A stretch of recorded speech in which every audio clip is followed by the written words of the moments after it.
إن الحمد لله نحمده ونستعينه ونستغفره ونؤمن به ونتوكل عليه ونعوذ بالله من شرور أنفسنا ومن سيئات أعمالنا من يهده الله فلا مضل له ومن يضلل فلن تجد له وليا مرشدا وأشهد أن لا إله إلا الله وحده لا شريك له ولا ضد ولا ند ولا مثيل له ولا مثال له وأشهد أن سيدنا ومولانا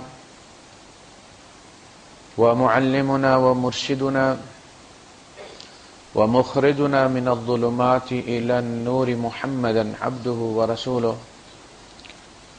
أرسله الله بالحق بشيرا ونذيرا وداعيا إلى الله بإذنه وسراجا منيرا فقد بلغ الرسالة وأدى الأمانة ونصح الأمة وكشف الغمة فترك أمته على المحجة البيضاء ليلها كنهارها لا يزيغ عنها إلا هالك اللهم صل وسلم وبارك عليه وعلى آله وأصحابه وأزواجه وذرياته وأهل بيته أجمعين أما بعد فأعوذ بالله السميع العليم من الشيطان الرجيم بسم الله الرحمن الرحيم الحمد لله الذي أنزل على عبده الكتاب ولم يجعل له عوجا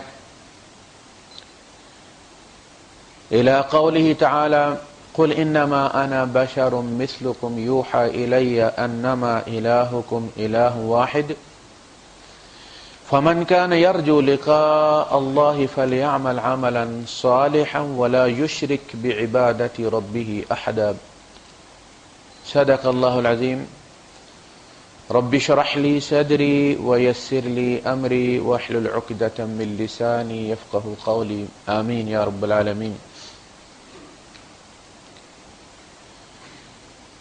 سورہ الکہف کی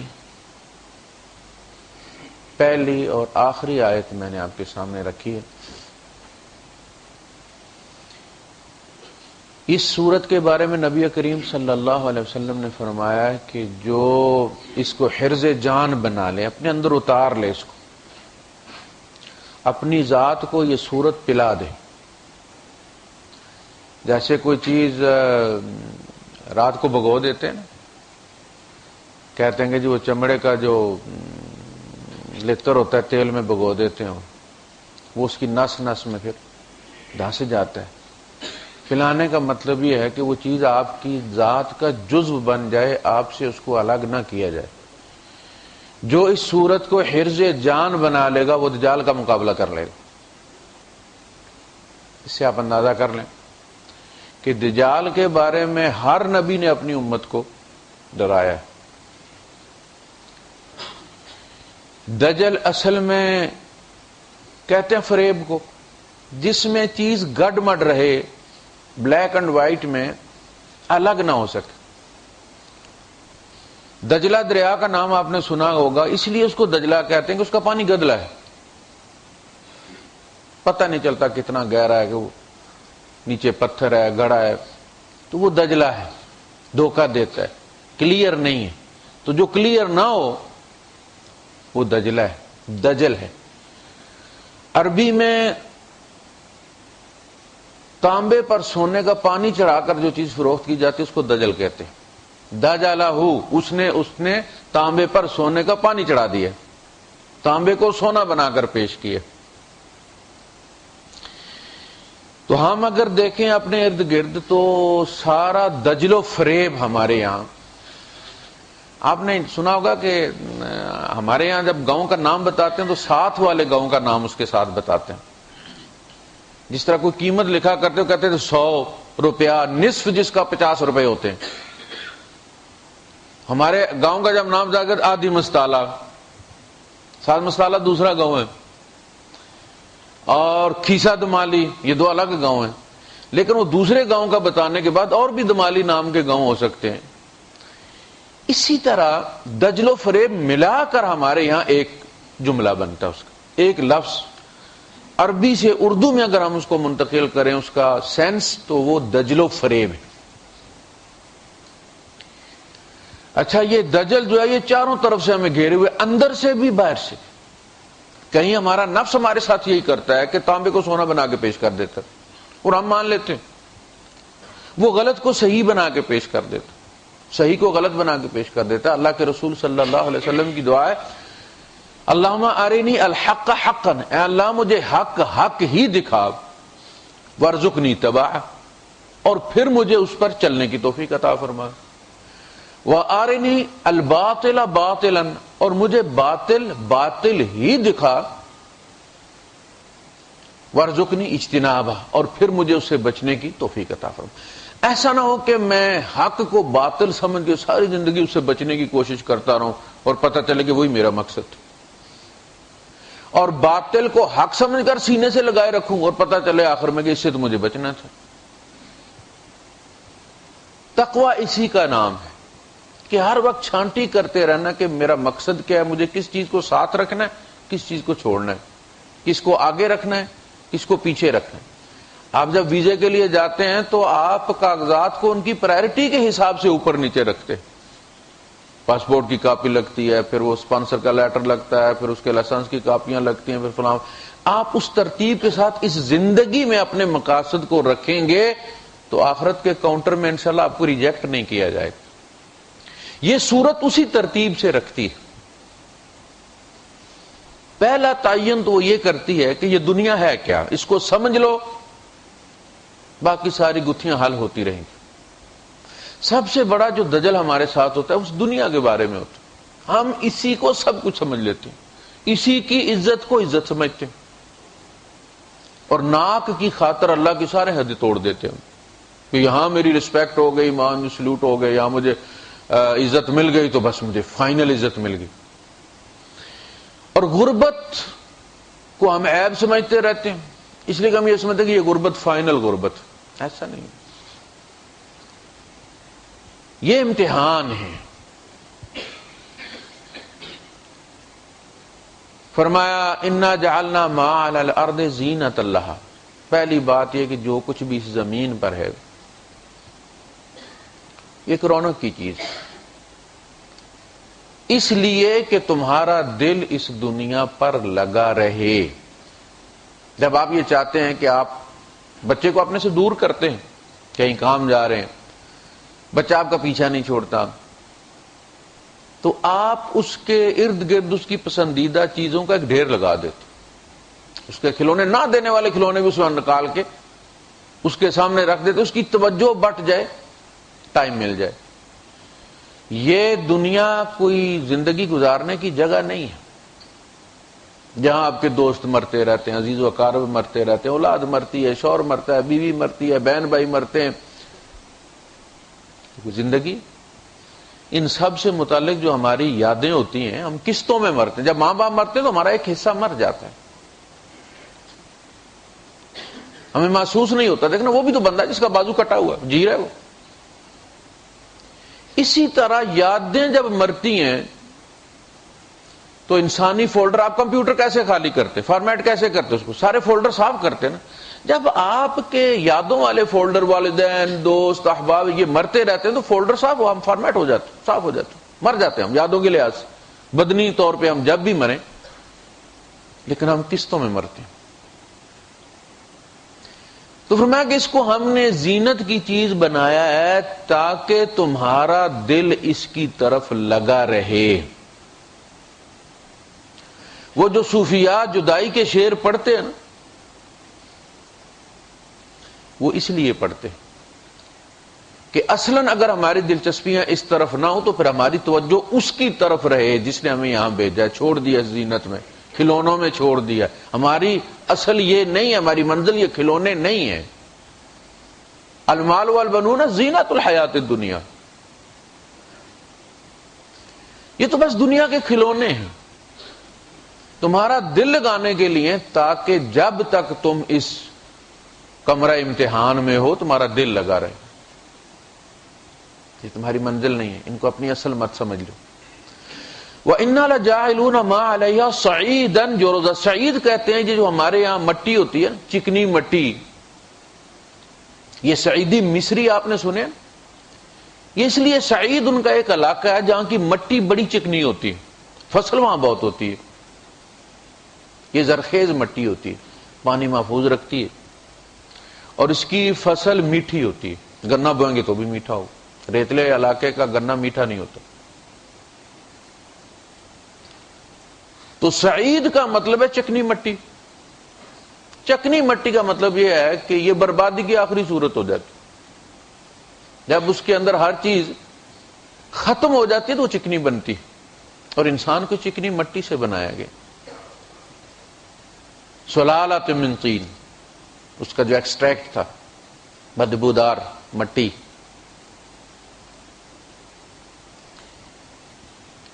اسی لیے تو شیطان نے کہا کہ میرے سامنے نہ بنایا ہوتا تو پھر شاید سجدہ کر بھی لیتا ہوں۔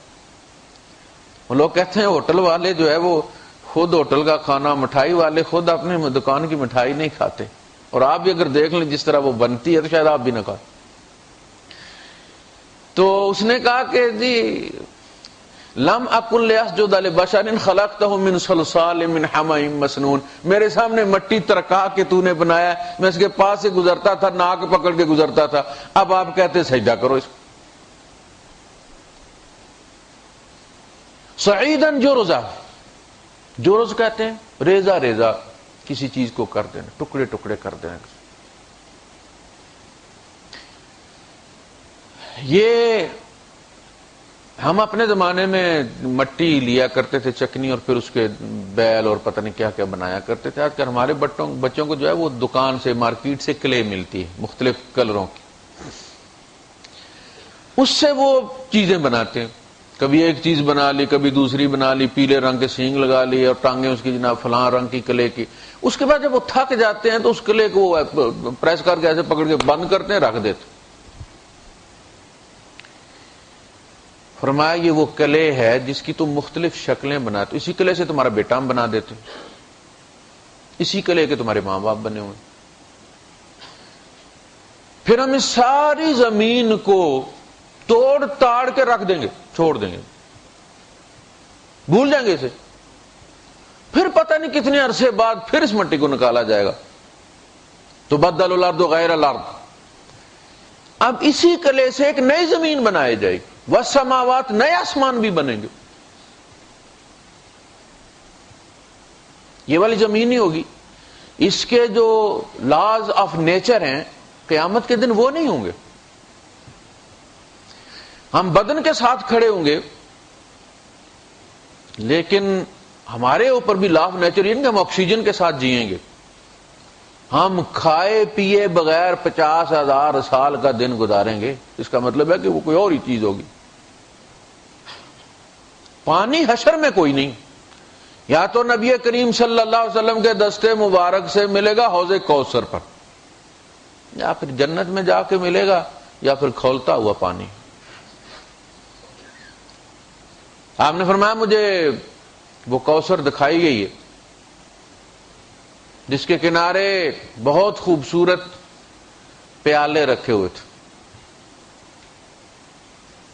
کہا حضور کتنے تھے؟ آپ نے فرمایا آسمان کے ستاروں کی مانند ان کی مقدار تھی۔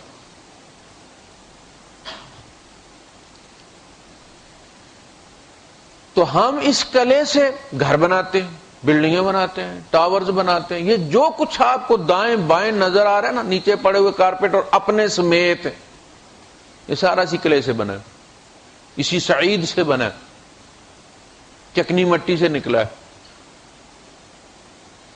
اسی کے نیوٹرینٹس اس کے اندر،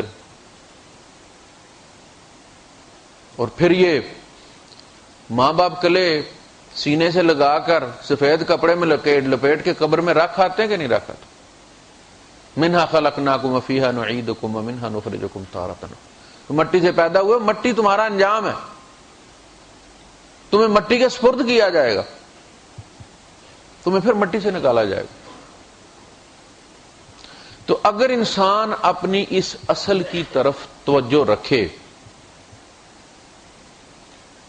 وہ کبھی نہیں بھٹک سکتا۔ دنیا کی حقیقت اس کے سامنے واضح رہے کہ دنیا ہے کیا۔ سب سے بڑا دھوکہ یہ متاع الغرور وما الحیات الدنیا الا متاع الغرور، یہ دنیا کی زندگی، دنیا تو دنیا ہو گئی نا، اور چونکہ اسی دنیا سے ہماری زندگی نکلی ہے۔ زندگی نام کیا ہے؟ اس بدن اور روح کے اتصال کا۔ اگر سم ہو اور اتصالات کا رابطہ آپ کے ساتھ کوئی نہ ہو، بلاک ہوئی ہو، تو سوائے کنٹیکٹس کے اس کا کوئی فائدہ نہیں ہے۔ اس میں دیکھ لیں، دوستوں کے نمبر دیکھ لیں۔ اگر اس بدن کے ساتھ روح کا رابطہ نہ رہے تو صرف سم آپ کے پاس ہوتی ہے، اور سم بڑے احترام کے ساتھ 4 تکبیریں پڑھ کے واپس رکھ دی جاتی ہے۔ لو وہ شعر لکھا ہوتا تھا ہماری قبروں پر جب ہم گزرا کرتے تھے، تو وہ آئے تھے مثل بلبل سیر گلشن کر چلے، یہ لو مالی باغ اپنا ہم تو اپنے گھر چلے۔ مالی کون ہے؟ اللہ۔ ہمارا گھر کیا ہے؟ مٹی، ہم مٹی سے نکلے تھے، گھوم پھر کے واپس مٹی۔ آپ نکلتے ہیں، الین جاتے ہیں، دبئی جاتے ہیں آؤٹنگ کے لیے، پلٹ کے پھر گھر گھستے ہیں، سب سے پہلے کہتے ہیں بس گھر جی کوئی چیز نہیں بھائی۔ تو پھر باہر کیوں گئے تھے؟ جب بندہ باہر جاتا دھکے کھاتا ہے، تھک کے آتا ہے لمبا سفر کر کے، اندر گھستا ہے اسی لگا ہوتا ہے، ٹھنڈ کہتا ہے اپنے گھر جی کوئی چیز نہیں بھائی۔ یہ ہر دفعہ ہم یہ جملہ کہتے ہیں۔ یقیناً اپنے گھر جیسی کوئی چیز نہیں ہے، لیکن ہمارا گھر یہ نہیں ہے، ہمارا گھر کہیں اور ہے۔ ابھی ہماری یادداشت کام نہیں کرتی، لیکن جب ہمارا شعور کمزور ہوتا ہے اور لاشعور طاقتور ہوتا ہے تو ہماری یادیں بھی، بچہ ماں کے پیٹ میں خواب بھی دیکھتا ہے، ہنستا بھی ہے۔ کیا کبھی لگاتے کیا خواب دیکھتا ہے وہ؟ آپ جب بچہ پیدا ہوتا ہے تو وہ کہتے ہیں جی وہ جو اس نے دیکھا ہوا ہوتا ہے، ہم جو خواب دیکھتے ہیں وہ اس کا اصل میں ایکشن ری پلے ہوتا ہے۔ ہمارا جو ایڈیٹنگ سسٹم ہے دماغ کا وہ ویڈیو چلاتا رہتا ہے، 90 منٹ کے بعد وہ تھک جاتا ہے سو کے تو وہ اٹھ جاتا ہے۔ ہوتا ہے نا، ماں باپ سوئے رہتے ہیں، بچہ اٹھ جاتا ہے اور اپنے کام لگ جاتا ہے، کہتے پھر یہ اٹھ جاتا ہے اور یہ ایڈیٹنگ کرتا رہتا ہے، کوئی پرانی فلم لگا دیتا ہے اور آپ خواب دیکھنا شروع کر دیتے۔ لوگ خوابوں کے پیچھے پڑ جاتے ہیں، اور جو خوابوں کے پیچھے پڑ جاتا ہے اسے پھر خوابوں کے حوالے کر دیا جاتا ہے۔ خوابوں کے پیچھے مت پڑا کرو، نہ اس کی تعبیر پوچھنے کی کسی سے ضرورت ہے۔ آپ کی تقدیر طے کر دی گئی ہے، خواب آپ کا کچھ نہیں بگاڑ سکتے۔ تو بچہ کیا خواب دیکھتا ہے؟ بچہ ابھی شعوری طور پر کبھی مسکراتا نہیں ہے، یعنی 40ویں ہے میں بچہ، تو وہ ماں باپ کو دیکھ کے مسکراتا نہیں ہے، ابھی اس کے وہ سینسز کام نہیں کرتے کہ اپنی مرضی سے نہیں مسکرا سکتا وہ، لیکن خواب میں وہ کیا لگا دیتا ہے۔ کیا دیکھا اس نے، کیوں ہنسا ہے وہ پچھلی یادیں ہیں، اور جب ہم اٹھیں گے تو وہ یادیں بحال ہو جائیں گی، پچھلا ڈیٹا جو ہے وہ ریسٹور ہو جائے گا۔ اللہ پاک نے فرمایا کہ جب مومن جنت کی طرف جائے گا تو اسے رستہ پوچھنے کی ضرورت نہیں ہے کہ فرشتے کو وہاں جیسے بندہ مرور والے پولیس والے سے پوچھتا ہے نا، سیدی فلاں رستہ کس طرف، فلاں سپر مارکیٹ کدھر ہے، وہاں جنت میں آپ کو فرشتوں سے پوچھنے کی ضرورت نہیں پڑے گی کہ یار یہ میری سلپ ہے مجھے ملی ہے وہ حشر سے تو میں نے جانا اس پہ نمبر دیکھو۔ اب جہاز میں جاتے ہیں سیٹ نمبر آپ دکھاتے ہیں، وہ جو بھی اسٹیورڈ ہوتا ہے کہ بھئی یہ میرا سیٹ نمبر کون سا ہے، ایسا نہیں۔ وَيُدْخِلُهُمُ الْجَنَّةَ عَرَّفَهَا لَهُمْ، جیسے تم اپنے گاؤں جاتے ہو کسی سے پوچھنے کی ضرورت نہیں میرا گھر کتنے جی، فرمایا وہ میموری تمہاری کام کرنا شروع کر، تم ٹھیک اپنے جنت کے دروازے پر جا کے بکسا رکھو، لا الہ الا اللہ محمد رسول اللہ سے کھولو گے، یہ چابی ہے جنت کی، آپ کی جنت کی۔ تو اصل میں ہماری منزل وہ ہے، یہ دنیا متاع الغرور ہے، دھوکے کی ٹٹی ہے۔ اصل میں آپ جب کسی چیز کو پکڑنا چاہتے ہیں تو اس کی پسندیدہ چیز کو لگاتے ہیں۔ اگر آپ نے کبوتر پکڑنا ہے تو مونگ پھلی لگاتے ہیں، آپ کو پتا کہ مونگ پھلی یہ کھاتے ہیں. اچھا مچھلی اگر پکڑنی ہے تو مونگ پھلی نہیں لگاتے، اس کی پسند کی چیز لگاتے ہیں. زُيِّنَ لِلنَّاسِ حُبُّ الشَّهَوَاتِ مِنَ النِّسَاءِ وَالْبَنِينَ وَالْقَنَاطِيرِ الْمُقَنطَرَةِ مِنَ الذَّهَبِ وَالْفِضَّةِ وَالْخَيْلِ الْمُسَوَّمَةِ وَالْأَنْعَامِ وَالْحَرْثِ ذَلِكَ مَتَاعُ الْحَيَاةِ الدُّنْيَا وَمَا الْحَيَاةُ الدُّنْيَا إِلَّا مَتَاعُ الْغُرُورِ. یہ اصل میں اگر تم سمجھو تو یہ پھائی پر لگائے گئے دانے ہیں. کوئی بیوی والا دانا چگ کے اللہ کی حدوں سے نکل جاتا ہے، کوئی اولاد والا چگ کے پھنس جاتا ہے، وہ اس کے گلے کی ہڈی بن جاتی. ایسے کانٹا مچھلی نکلتی تو بڑے شوق سے، پھر اس کی موت بن جاتی. یعنی ہماری جو منزل تک ہوتا، جو تو کبڈی کھیلتے ہیں نا، اس کی قسمیں ہوتی ہیں نا. ایک ہوتا ہے کہ آپ دم نہیں توڑنا آپ نے، وہ کوڈی کوڈی کوڈی کبڈی کبڈی کبڈی کرتے ہیں نا.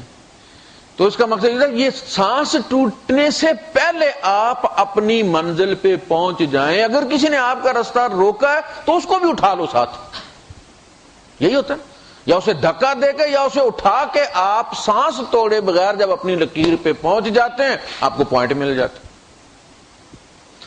کہ اگر یہ تمہارا رستہ روکے نا تو ان کو اٹھا کے اپنی منزل کھوٹی مت کرو. جان نکلنے سے پہلے اللہ کے بندوں میں شامل ہو جاؤ. پلٹا معلوم یغرغر، کیا بات کہی ہے نبی کریم صلی اللہ علیہ وسلم. جب تک سانس نہیں ٹوٹتی تب تک رب تیرا انتظار کرتا. اتنا لمبا انتظار کہا کہ کوئی دنیا میں کسی کا اتنا انتظار نہیں کرتا. بیوی کو بھی 8 سال کے بعد اگر شوہر سے رابطہ نہیں ہے تو وہ عدالت میں دعویٰ دائر کر کے طلاق لے سکتی، فارغ. دنیا میں کوئی کسی کا اتنا لمبا انتظار نہیں کرتا جتنا اللہ پاک اپنے گناہگار کا کرتا. تو یہ جتنی چیزیں ہمارے پاس یہ بھول بھلائیاں ہیں. آپ دیکھتے ہیں نا اخبار پہ آتے ہیں وہ پزلز، اس کا ایک انٹرنس ہوتا ہے اور اس کا ایک ایگزٹ ہوتا ہے، اور اسی میں سے رستے مختلف نکلے ہوئے ہوتے ہیں. اصل رستہ تو ایک ہی ہوتا ہے، باقی ہر رستہ آگے جا کے ڈیڈ اینڈ پہ ختم ہو جاتا، بند ہو جاتا.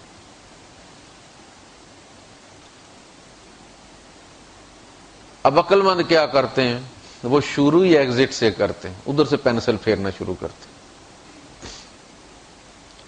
اصولاً پیچھے سے آنی چاہیے. یہ جتنے بھی رشتے ناتے ہیں نا یہ بھول بھلائیاں ہیں.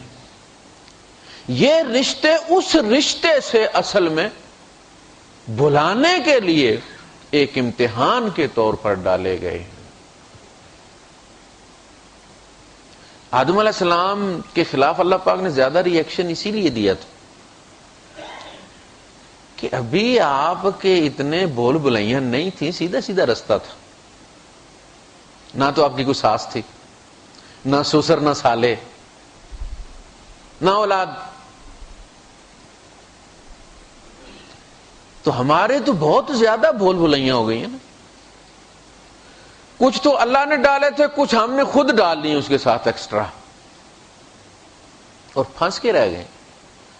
اب سانس گنی چنی ہے، جب وقت آ جائے گا، جہاں آ جائے گا، اینما تکونوا یدرککم الموت وَلَوْ كُنْتُمْ فِي بُرُوجٍ مُشَيَّدَةٍ. تم جہاں کہیں آؤ گے ہوگے، موت تمہیں آ کے پالے گی. یہ اس کی ذمہ داری ہے. فَإِنَّهُ مُلَاقِيكُمْ، وہ تم سے آگے ملاقات کرے گی. اگر تمہاری ڈیوٹی لگائی جاتی تو تم سکپ کر جاتے. اس دن میں بیمار تھا جی، ویری سوری میں نہیں آ سکا. فلاں جگہ مرنا تھا تو اصل میں اس دن میں نے ویزا جمع کرانا تھا تو میں نہیں آ سکا. وہ آ جائے گی وہیں امیگریشن آفس میں ہی، آ جائے، ایئرپورٹ پہ آ جاتی ہے. بندہ مشین پہ چڑھے وہاں آ جاتی ہے. بھائی کی لاش وصول کرنے لندن سے آ رہی تھی، ابو ظبی سے بندہ گیا ہے، بھائی کی لاش اسلام آباد ایئرپورٹ پہ پہنچنے سے پہلے آدھا گھنٹہ پہلے ان کو ہارٹ اٹیک وہیں اسلام آباد ایئرپورٹ پہ ہو گیا، وہ ڈیڈ باڈی میں تبدیل ہو گئے۔ فَإِنَّهُ مُلَاقِيكُمْ، وہ آ کے تم سے ملاقات کرے گی۔ تو سانسیں تو گنی چنی ہو، ان گنی چنی سانسوں میں جب تک ہم پن پوائنٹ نہ کر لیں، نشان ریڈ نہ لگا لیں، کراس نہ لگا لیں کہ ہماری منزل کیا ہے، تو ہم آگے پیچھے ہو جائیں گے۔ یہ اولاد یہ ہمارا فیوچر نہیں ہے، یہ ہماری منزل نہیں ہے، یہ ایک ذمہ داری ہمارے اوپر ڈالی گئی، ان کو بندے کا بچہ بنا کے مر جاؤ، تمہارا بھی فائدہ ہے کہ پیچھے کوئی 4 کلمے بھیجتا رہے گا تمہارے لیے، کوئی 4 سجدے آ جائیں گے۔ انسانیت کا بھی فائدہ ہے کہ ان کو کوئی بندے کا بچہ مل جائے گا، یہ ذمہ داری ہے، فیوچر نہیں ہے ہمارا۔ انا للہ و انا الیہ راجعون، ہم اللہ کی طرف سے آئے ہیں، اللہ ہمارا فیوچر ہے، اس کی رضا ہمارا مقصد ہے، اس کی رضا کا حصول ہماری کامیابی۔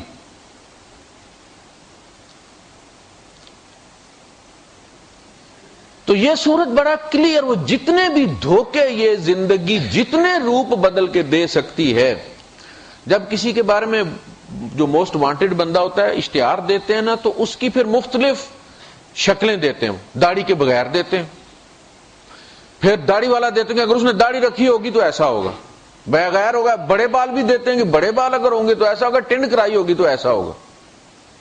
سورہ الکہف انسانی زندگی میں دجل و فریب کی ساری صورتوں کے کیپشن دے دیتی ہے کہ اولاد کی شکل میں آئے گی تو یہ ایسے ہوگی، مال کی شکل میں آئے گی تو ایسے ہوگی، مربے اور کھیتی باڑی کی صورت میں ہوگی تو یہ ایسے ہوگی۔ پوری زندگی کے مختلف کلپس دے دیتی ہے کہ دیکھو یہ ہوگا تمہارے ساتھ، کہیں فریب نہیں کہا جانا تم سے۔ بڑی اہم صورت ہے، ہر جمعے کو پڑھنے کے لیے کہا گیا ہے۔ ہم تو ثواب کے چکر میں ہوتے نا، عقیدے کے طور پر بھی اسے پڑھ لیں آپ،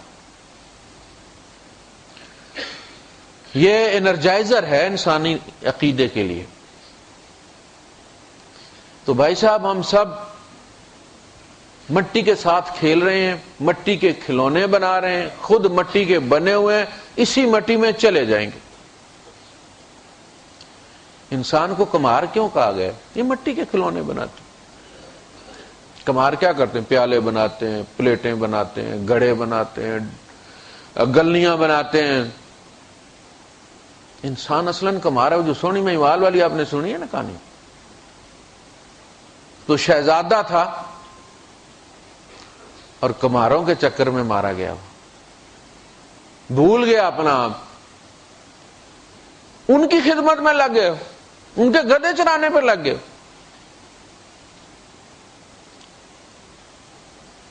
ہیر رانجھا کیا ہے؟ روح اور بدن کی کہانی۔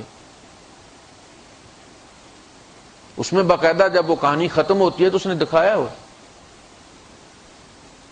کہ بدن کیا ہے، روح کیا ہے، قیدو کون ہے؟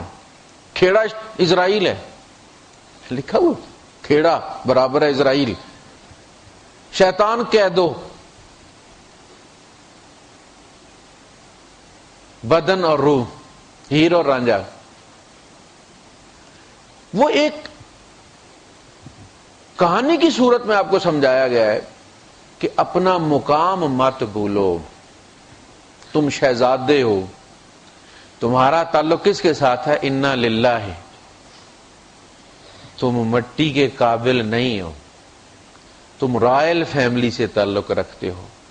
الخلق کلہم عیال اللہ وَأَحَبُّكُمْ إِلَى اللَّهِ أَنفَعُكُمْ لِعَيَالِهِ، مخلوق ساری اللہ کا کنبہ ہے۔ وہ کیا ہے؟ وہ رب العالمین ہے۔ عربی ملک میں آپ رہتے ہیں نا، ہر روز کوئی نہ کوئی فارم فل اپ کرتے ہیں، کیا اس میں لکھا ہوتا ہے؟ رب الاسرہ، آپ رب ہیں لیکن صرف ایک فیملی کے ہیڈ ہیں۔ انگلش میں لکھا تھا ہیڈ آف فیملی، عربی میں لکھا تھا رب الاسرہ۔ بیوی کے بارے میں کہہ رہے ربۃ البیت، وہ بھی گھر کی رب ہے، ہم مانتے نہیں ہیں لیکن وہ بھی گھر کی رب ہے، ربۃ البیت۔ تو اللہ جو ہے وہ رب العالمین ہے. ایک ہوتا ہے ہیڈ آف فیملی، وہ ہیڈ آف یونیورس ہے، ساری کائنات کو پالے پھر رہا ہے. اور اسے سب سے زیادہ عزیز وہ ہے جو اس کے اس کنبے کا خیال رکھتا ہے. انفعہم لعیالہ، جو ان عیال کو نفع دیتا ہے اللہ کو بڑا محبوب لگتا ہے. انسانیت کی خدمت. تو سب سے پہلی چیز اپنے مقام کا تعین. میں کہتا ہوں جب انسان اپنے آپ کو بھولتا ہے تو پھر سب کچھ ہی بھول جاتا ہے. اللہ کی تلاش کی ابتدا انسان سے شروع ہوتی ہے، اور انسان جب رب کو کھوتا ہے تو وہ اپنی ذات میں رب کو کھوتا ہے، اس کا رب اس کے اندر گم ہو جاتا ہے. ہونا اس کے اندر چاہیے. اب رب کی تلاش بڑی لمبی ہو گئی ہے. کتنے عمریں حج کرتے ہیں، کیوں کہاں جاتے ہیں ہم؟ وہ شاعر کہتا ہے چلتے چلتے تھک کر پوچھا دل سے پاؤں کے چھالوں نے، بستی کتنے دور بسا لی دل میں بسنے والوں نے. اسے تو تمہارے دل میں ہونا چاہیے تھا نا، یہ تو نے چھالے کہاں چھوڑ آئے اسے، اور کہاں ڈھونڈ رہے ہو؟ ہمارے علاقے کے شاعر ہیں، وہ کہتے ہیں کہ اپنے دل کو چھوڑ کر سارا جہاں ڈھونڈا کیے، 14 گھنٹے کا مسلسل سفر کر کے لوگ ڈھونڈنے جاتے ہیں اللہ کو. بھائی اپنے دل کو چھوڑ کر سارا جہاں ڈھونڈا کیے، تم کہاں بیٹھے ہوئے تھے، ہم کہاں ڈھونڈا کیے. وہ کہاں ہے؟ تیرے اندر.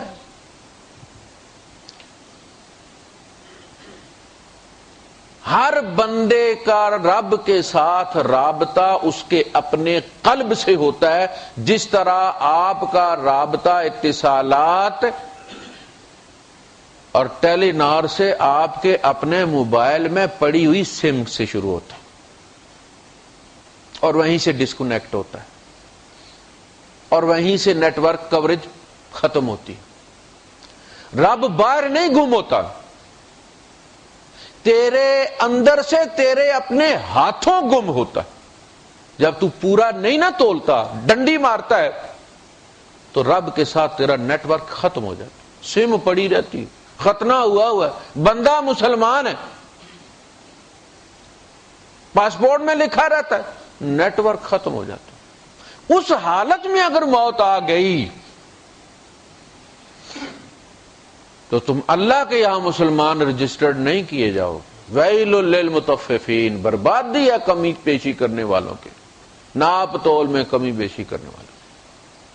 الذین اذا اکتالوا علی الناس یستوفون، لوگوں سے لیتے ہیں تو پورا پورا لیتے ہیں، نظر رکھتے ہیں کوئی کم نہ کر دے. وَإِذَا كَالُوهُمْ او وزنوہم یخسرون، اور جب ان کو ناپ کے یا تول کے دیتے ہیں تو خود کمی کرتے ہیں. لوگوں سے یہ توقع رکھتے ہیں کہ وہ ان کے ساتھ بڑے پیار کے ساتھ پیش آئیں. Excuse me, pardon, please, sorry. اور جب یہ لوگوں کے ساتھ بولیں تو اوے کر کے بولیں. یہ بھی ناپ تول ہے، آپ کو پتا ہے؟ یہ بھی ناپ تول ہے کہ دوسروں سے رویے ناپ کے لینا ہز ہولینس والے،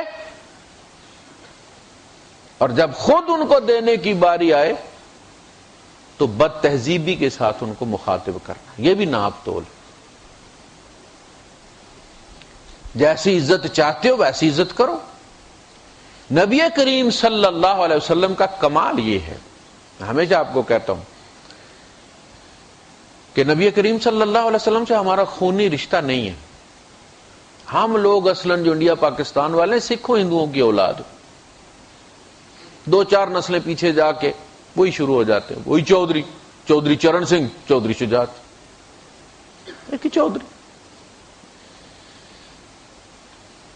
لیکن ہمارا جو روحانی رجسٹر ہے نبی کریم صلی اللہ علیہ وسلم کے کلمے کی نسبت سے جو ہم رجسٹرڈ ہیں،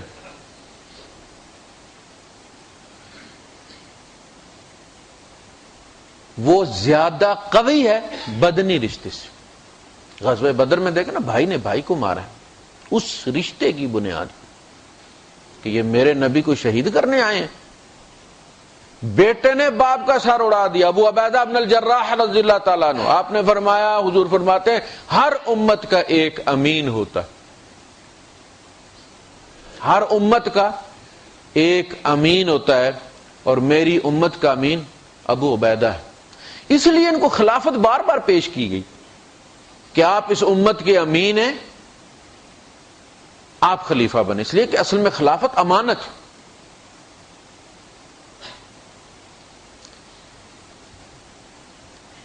تو وہ جو تعلق ہے اللہ کے ساتھ ہمارا، اس تک پہنچنے کے لیے سب سے پہلے یہ تعین کریں کہ آپ کھڑے کہاں ہیں. سب سے پہلا دھوکہ انسان کھاتا ہے اپنی ذات کے اندر. شیطان کے ساتھ کیا ہوا؟ ابلیس، اس کے مقام کا آپ اندازہ کریں کہ اللہ فرشتے کے بغیر اس سے کلام کرتا تھا. کیا مقام تھا اس کا؟ قال یا ابلیس ما منعک الا تسجد لما خلقت بیدی، جسے میں نے دونوں ہاتھوں سے بنایا، اتنی دلچسپی سے بنایا ہے، اتنی کنسنٹریشن سے بنایا ہے، تجھے کس چیز نے روکا کہ تو اس کو سجدہ نہ کرے؟ یعنی تجھے احساس بھی نہیں ہوا کہ میرا اور اس کا آپس میں تعلق کیا ہے؟ تو اندازہ نہیں کر سکا؟ بڑا تجربے کار بنتا پھرتا ہے تو، آدمی کو محسوس ہو جاتا ہے کہ اگلے بندے کی دلچسپی کس چیز کے ساتھ ہے. اگر اس کی دلچسپی والی چیز کو آپ پروموٹ کریں، اس سے پیار کریں، تو وہ آپ سے پیار کرے گا. اللہ نے کیا فرمایا؟ قل ان کنتم تحبون اللہ فاتبعونی یحببکم اللہ. اگر تم اللہ سے پیار کرتے ہو، اور جو پیار کرتا ہے وہ پیار چاہتا ہے. ون وے کمیونیکیشن تو کوئی چیز نہیں. ون وے تو آپ کا مل جائے پاکستان سے ہیلو ہیلو کرتے رہیں تو آپ فوراً ڈسکنیکٹ کر کے پھر ملاتے ہیں. یہ ہیلو ہیلو تو کوئی بات نہیں. پیار کوئی کیوں کرتا ہے؟ جوابی پیار پانے کے لیے. ان کنتم تحبون اللہ، اگر تم اللہ سے محبت کرتے ہو. سامنے عیسائی راہب بیٹھے ہوئے جو اللہ کی محبت میں دنیا چھوڑ کے غاروں میں بیٹھے ہوئے. کہا پھر اللہ کی محبت ان غاروں میں نہیں، مدینے کے بازاروں میں. فتبعونی، میرے پیچھے لگ جاؤ.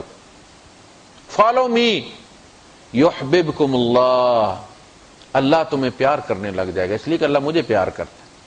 پھر جو مجھ سے پیار کرتے ہیں اللہ ان سے پیار کرتا ہے.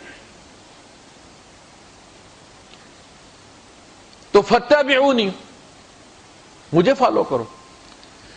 تو ابلیس کو مغالطہ کہاں لگا اور کس نے لگایا؟ کوئی اس سے پہلے تو کوئی شیطان تھا ہی نہیں نا. ہم تو پھر بھی شیطان کے متھے لگا دیتے. یہ ویسے مظلوم بھی ہے، مجرم ہے، لیکن جتنا بڑا ہم بناتے ہیں اتنا بڑا نہیں ہے. صرف مشورہ دیتا ہے، نہ مانے آپ. مشورہ دینے والے ابھی مسجد کے باہر لوگ پمفلٹ پھینک دیں گے، جی فلاں ہوٹل پہ کھانا کھائیں، جی ابیل متم جی فلاں جی فلاں جی. تو آپ چلے جاتے ہیں اس پہ، نہ جائیں آپ. اس کا کام یہ تھا. ما کان علی علیکم من سلطان، قیامت کے دن وہ اللہ کے سامنے آپ سے خطاب کرے گا، اسے موقع دیا جائے گا. جانے والے صدر کو بھی موقع دیا جاتا ہے آخری خطاب کرنے کا. وہ خطاب کر کے اٹھا کے پھینکے گا اپنے ہاتھوں جہنم. ما کان علی علیکم من سلطان الا ان دعوتکم، میں نے تمہیں دعوت دی تھی کہ چلیے جہنم میں چلتے، کھولتا ہوا پانی پیتے، زخموں کی پیپ پیتے. تم نے نبی کی دعوت، والرسول یدعوکم فی اخراکم، نبی تمہیں دوسرے انجام کی طرف بلاتے ہیں. وہ دودھ کی نہریں، وہ شہد کی نہریں. فی انہار من ماء غیر آسن وانہار من لبن لم یتغیر طعمہ وانہار من عسل مصفی فاستجبتم لی، تم نے ان نہروں کی، دودھ اور شہد کی نہروں کی دعوت ٹھکرا دی، میرے ساتھ کھولتا پانی پینے آ گئے ہو، تھینک یو ویری مچ، تفضل پدھاریے، تشریف لے چلیے۔ اسے کس نے دھوکے میں ڈالا تھا؟ ہم تو کہتے ہیں ہمیں شیطان نے پھسلا دیا، یا اللہ شیطان نے ہم سے یہ کروا دیا۔ کتنے جذبے اور جوش و خروش کے ساتھ کنکریاں مارتے ہم شیطان کو، کھانا خراب، نہ تو ہمیں پھسلاتا، نہ اتنے پیسے دے کے تو ہمیں یہاں آنا پڑتا تھا وہ ڈیلیٹ کروانے کے لیے۔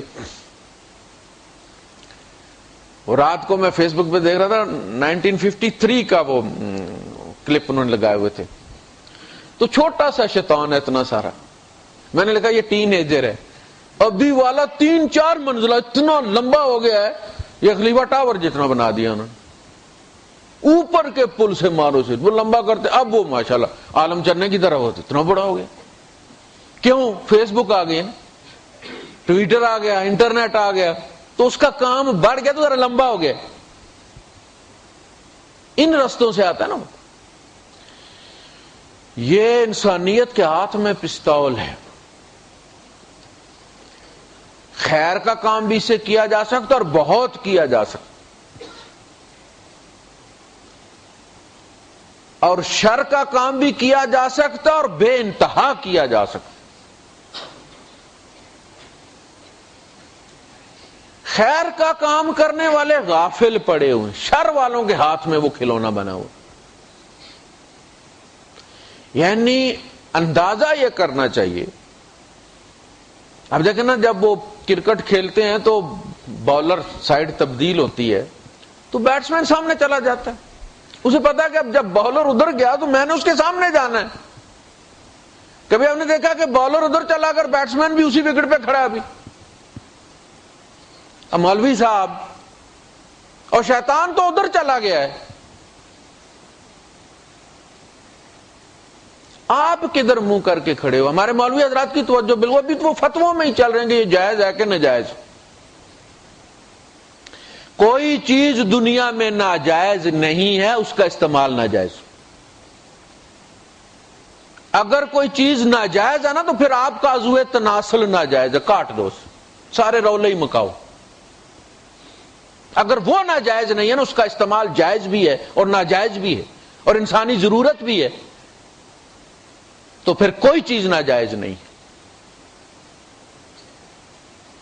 سب انسانیت کی ضرورت ہے، اس کا استعمال مثبت بھی ہے منفی بھی ہے۔ زبان کا استعمال دیکھیں نا، زبان کاٹ دیں، غیبت سے جان چھوٹ، جنت ہی جنت۔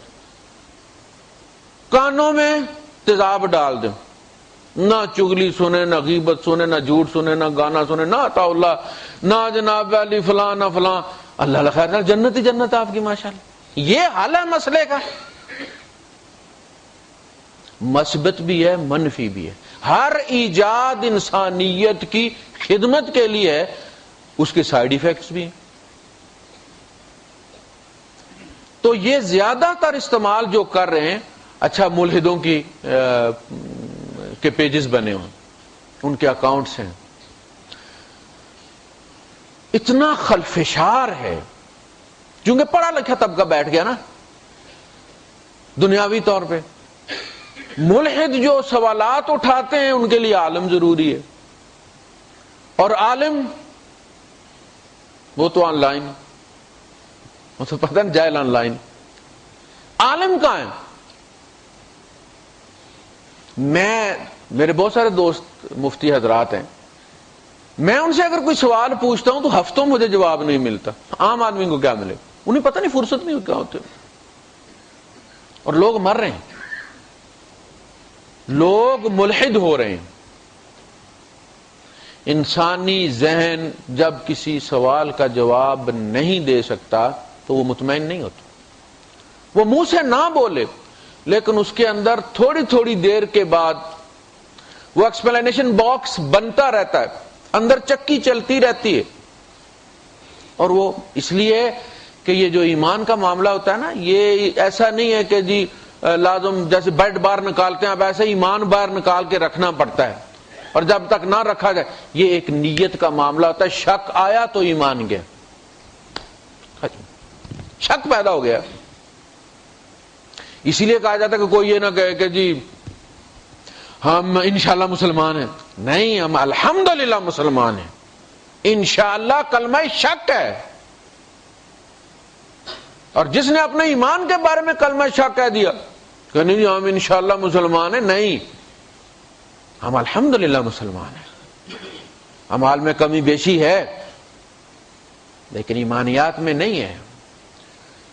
میں اللہ کی نافرمانی بھی کر دیتا ہوں لیکن اللہ کے رب ہونے پہ مجھے کبھی کوئی شک نہیں ہوا. نبی کریم صلی اللہ علیہ وسلم کی روش سے ہٹ کے ہم روش بعض دفعہ اختیار کر لیتے ہیں، لیکن نبی کریم صلی اللہ علیہ وسلم کی رسالت کے بارے میں کبھی ایک لمحے کا 1000واں حصہ بھی نہیں گزرا کہ نبی کی رسالت پہ کبھی کوئی شک پیدا ہو. اس کا نام ایمان ہے. اعمال ایک الگ چیز ہے. ہم جنت میں جائیں گے، ہم جنت کے شہری ایمان کی وجہ سے ہیں، اعمال کی وجہ سے نہیں ہیں. اعمال کی وجہ سے ہمارا سٹیٹس اپ اینڈ ڈاؤن ہوگا. جو بندہ یہاں سے پاکستان جاتا ہے، پاکستانی، اس کے پاس اگر اس نے لاہور یا اسلام آباد یا پشاور جانا ہے، پیسے نہیں ہوتے، وہ کراچی تک کا ٹکٹ لیتا ہے جو قریب ترین شہر ہے پاکستان کا، وہاں سے کوچ میں جاتا ہے. اس کی پاکستانیت میں اور وہ بندہ جو بلینز کا بینک بیلنس رکھتا ہے اور پاکستان جاتا ہے، اس کی پاکستانیت میں کوئی فرق نہیں. سٹیٹس میں فرق ہے. وہ کسی ٹوٹے پوٹے گھر میں جائے گا، یہ کسی پلازے میں چلا جائے گا، لیکن پاکستانیت میں کوئی فرق نہیں. مومن کا ایمان اس کی جنت کی ضمانت ہے. اس لیے سزا بھگت کے بھی جب کوئی آؤٹ ہوتا ہے پاکستانی، دنیا کے کسی ملک سے بھی کرمنل بھی ہو، تو کہاں ڈیپورٹ کیا جاتا ہے؟ اس کی اپنی اوریجن کی طرف. وہ اس کے اوریجن. گناہگار اپنی جگہ پہ، لیکن ایمان، اس لیے اللہ کے رسول صلی اللہ علیہ وسلم نے واضح طور پر کہا کہ تم میں سے کوئی بھی اپنے اعمال کی وجہ سے جنت میں نہیں جائے گا، اللہ کے فضل سے جائے گا. اللہ کے فضل سے یہ کہ اللہ اس کے ایمان کو قبول کر لے. اوکے کر دے، ٹھیک، بس ایمان کو. اس لیے ایمان میں کمی بیشی بربادی ہے. جب پاسپورٹ آپ کا جعلی ثابت ہو جائے تو اس پہ لگے ہوئے سارے ویزے، چاہے کینیڈا کا لگا ہے، چاہے برطانیہ کا لگا ہے، چاہے امریکہ کا لگا ہے، سارے اصلی بھی ہو تو جعلی ہے کہ نہیں؟ کہیں سنا آپ نے کہ جعلی پاسپورٹ بناؤ کسی کا اور اس پہ لگے ہوئے ویزے اصلی گردانے جائیں؟ کبھی نہیں. ایمان سلامت نہیں ہے تو پھر حج، روزہ، زکات آپ ڈھیروں پہاڑوں کے برابر حج لے جائیں، وہ بھی جعلی ثابت ہو جائے. اصل چیز ایمان ہے. اور یہ صورت ایمان کو بالکل ایسے ڈیفریگمنٹ کر کے ٹوٹی ہوئی فالیں سیدھی کر کے رکھ دیتی ہے. یہ ہے ایمان. اللہ پر ایمان ہوتا یہ کہ آہستہ آہستہ شفٹ ہوتا رہتا ہے ایمان، ہمیں پتہ نہیں چلتا. جب آپ گاڑی چلاتے ہیں نا، اپنی گاڑی چلاتے رہتے ہیں تو آپ کو اندازہ نہیں ہوتا کہ آپ کی گاڑی ایک سائڈ میں کھینچتی ہے. جب آپ کسی نئے کو دیتے ہیں نا، وہ ایک دن کے لیے آپ کی گاڑی لے کے واپس آ کے کہتا پائی جی تھوڑی گڈی کھچ دی ہے، ذرا میزانیہ کروا لو. یار میں نے تو نہیں کھچ دی، میں کھچ دی ہے لیکن تمہیں احساس نہیں ہے. آپ بھی کسی کی گاڑی جب لیتے ہیں تو آپ کو احساس ہوتا ہے کہ بھائی یہ لیفٹ اور رائٹ جاتی ہے کچھ ہے، تو پھر وہ آپ اس کو بتاتے ہیں. کھانا ہم کھاتے رہتے ہیں، دائیں طرف سے یا بائیں طرف سے ہم زیادہ استعمال کرتے ہیں. ڈاکٹر ہمیں کہتا ہے یار تیرے سجے کھبے پاس داندے جڑے زیادہ چٹھے گئے، دوسرا پاسا بھی استعمال کر لو، وہ تیرا ہے. ایک صاحب وہ ہمیشہ ڈاکٹر ان کے ساتھ یہ کہتا ہے کہ تم دائیں طرف سے کھاتے ہو، تمہاری دائیں تارے والے سارے دانت رگڑے گئے ہو، پائی پایا کھبا پاسا بھی تیرا اپنا، کھا لیا کر، کوئی نہیں گناہ انداز. ایمان کا ہمیں اندازہ نہیں ہوتا کہ وہ اللہ سے اسباب کی طرف شفٹ ہوتے ہوتے ہوتے ہوتے اسباب پر ایمان بن جاتا ہے.